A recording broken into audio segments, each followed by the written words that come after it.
According to its state-run media, Turkey has just issued an arrest warrant for an NBA player claiming he is a terrorist. But Knicks center Enes KANTER says it's Turkey who's the dangerous one. And that is why he is not playing this London game against the Wizards just minutes from now.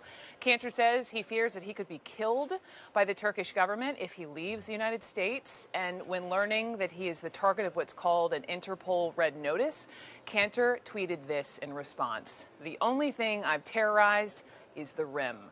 The 26-year-old pro athlete has slammed Turkey's president, who has arrested tens of thousands of his critics as well as journalists.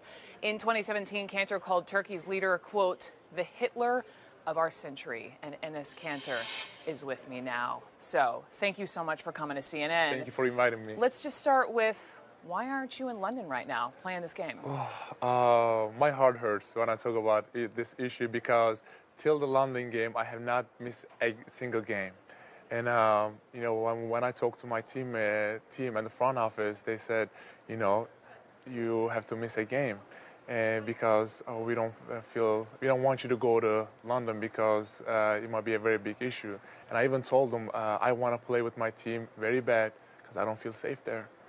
What is it that you have done, that you have said, that would make you not feel safe, that makes you think you could be arrested, could be killed? Well, I mean, if you look at what's happening in Europe and all over other countries, Erdogan's operations in all over the world. President Erdogan, the head of Turkey. Yes, and Turkish government is very famous for hunting down people who talks about the government and Erdogan. That's why I was scared of his long arms, that, you know, just my life will be in danger. You believe that if you were to leave the United States, that you could be killed? If I step outside of America, yes. But I feel really safe in America. Last month, the Turkish foreign minister said that the Trump administration is working to extradite the cleric who you follow, Fethullah Gulen. Yes. However, we should point out on the U.S. side, there has been no sign from Washington that the U.S. is moving ahead with this. What's your response to that? Well, I mean, Turkish government has been now trying to extradite him for 5 years with no evidence. And I visit him once every 2-3 weeks. And he's a, you know, old man who lives a simple life in Pennsylvania.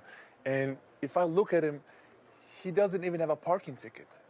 So there are rules and laws in the United States. So that's why I don't think that will happen. But apparently, because of your following him, that this is why the Turkish government believes you are, they say you're a terrorist because you support this cleric who Erdogan blames for that coup in 2016. So what do you say to that? Well, I was with Mr. Gulen in the coup night in the same room. And when Mr. Gulen's assistant brought the news to Mr. Gulen and everybody in the room, everybody was so shocked. And Mr. Gulen. So you're his alibi. I was in the same room with him. And, you know, everybody was so shocked. And Mr. Gulen was so sad. And I remember with my own eyes, all he did was sit on his chair and pray for his country. Are you concerned because of, I don't know, your relationship with him, the things that you have said, that you could be extradited? Like I said, like Mr. Gulen, I don't even have a speeding ticket. I don't even speed in America. I'm trying to become an American citizen, and I hope in 2021. But I didn't do anything wrong. All I did is try to be the voice of all those innocent people. Let's talk about your family. Yep.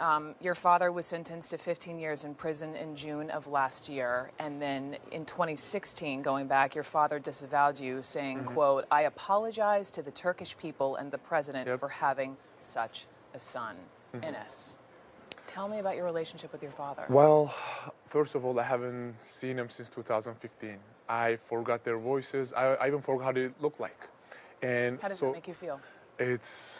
It's killing my heart, I'll be honest with you. But in 2017, when police came to my house in Turkey and raided my house, they took every electronics away. Phones away, computers away, the phones away, laptops away, everything away.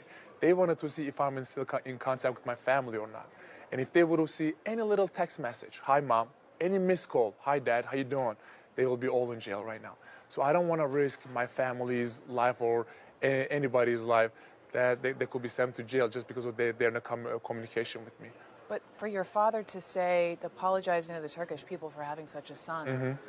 Well, they had to put a statement out there or they would be all in jail.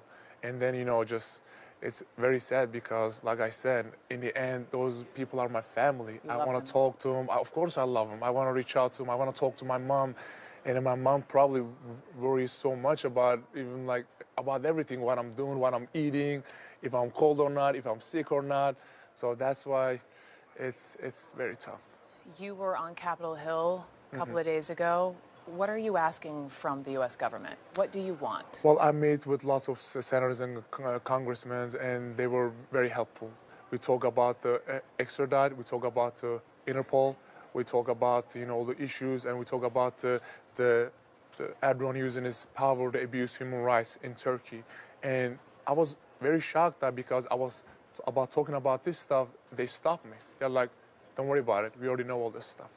And that made me very happy because that all these people, congressmen, senators, know about all They're this. aware. Yes. They're aware, and you said you feel safe Yes. in this country. My last question is just, I can feel your sadness over your family. Your passport has been taken away. You haven't been home since 2015. Yes. But you have been so outspoken Yeah. about Erdogan. Is it worth it? That's the question I get every day. My teammates, my friends, everybody asking me, "Are you crazy?" I am not crazy. I'm not asking you if you're crazy. Yeah. I'm just asking Is you, it is worth all of it? it worth it, Well, Enes? I play in NBA and I have a big platform. So I'm using my platform to voice of all those innocent people because people know my story, but there are thousands and thousands of people out there, their voice